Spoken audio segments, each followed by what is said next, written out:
everyone, welcome back to my channel. Today I will show you how to build a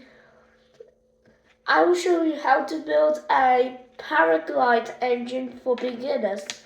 First, take this 4 by square meter brick, add a Lego chair,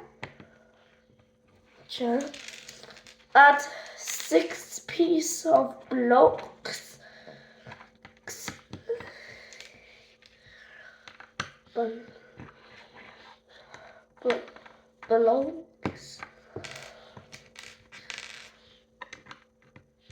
and one